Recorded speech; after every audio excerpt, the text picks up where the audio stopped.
Assalamualaikum warahmatullahi wabarakatuh. Alhamdulillahirabbil alamin. Assalatu wassalamu ala asyrofil anbiya'i wal mursalin wa ala alihi washabihi ajmain, amma ba'du. Segala puji bagi Allah yang masih memberi kita kesempatan hidup walaupun mungkin kita sering menyia-nyiakannya. Salawat dan salam semoga selalu tercurah limpahkan kepada Nabi Agung Muhammad SAW yang meski sudah dijamin surga tetapi paling banyak beristighfar. Teman-teman yang dirahmati Allah, ada satu fase yang lebih berbahaya daripada banyak dosa, yaitu ketika dosa sudah terasa biasa. Ketika meninggalkan sholat terasa ringan, ketika berkata kasar tidak lagi terasa salah, dan ketika menunda taubat terasa wajar. Padahal, hati yang sehat itu adalah hati yang sensitif. Sekali salah, ia gelisah. Rasulullah SAW bersabda dalam hadis riwayat Sunan Tirmizi bahwa jika seorang hamba berbuat dosa, akan muncul satu titik hitam di hatinya.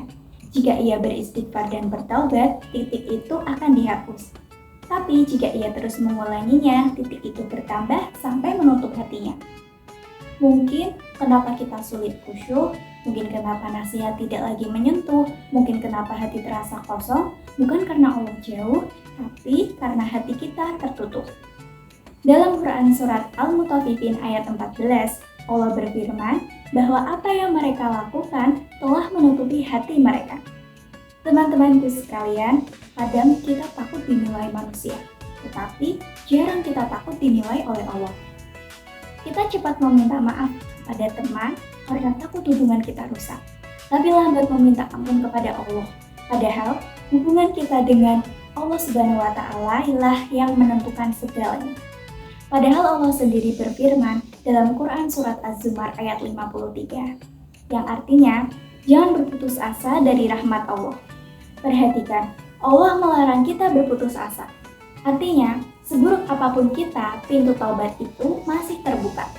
Dan Rasulullah SAW adalah manusia paling suci. Dalam riwayat Sahih Bukhari, beliau tetap beristighfar lebih dari 70 kali sehari. Kenapa? Karena beliau paham istighfar itu bukan cuma penghapus dosa, istighfar adalah penjaga hati. Ustadz Hanan At-Taqi pernah menyampaikan, yang berbahaya itu bukan anak muda yang banyak salah, tetapi anak muda yang sudah tidak lagi merasa bersalah. Maka mungkin hari ini pertanyaannya bukan berapa banyak dosa kita, tetapi masihkah hati kita ingin kembali? Kalau masih ada rasa bersalah, itu tanda iman masih hidup. Kalau masih ingin beristighfar, itu tanda Allah masih memanggil kita.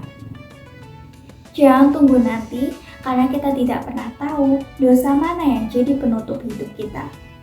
Mari, sebelum semuanya terlambat, sebelum kita benar-benar keras, kita kembalikan diri kita kepada Allah. Istighfar bukan sekedar kata, itu tanda kita masih ingin pulang. Mari kita perbanyak istighfar agar ridha Allah senantiasa menyertai kita. Sekian sedikit pengingat untuk kita dan diri saya pribadi. Mohon maaf apabila ada tutur kata yang kurang berkenan. Wabillahi taufiq wal hidayah. Wassalamualaikum warahmatullahi wabarakatuh.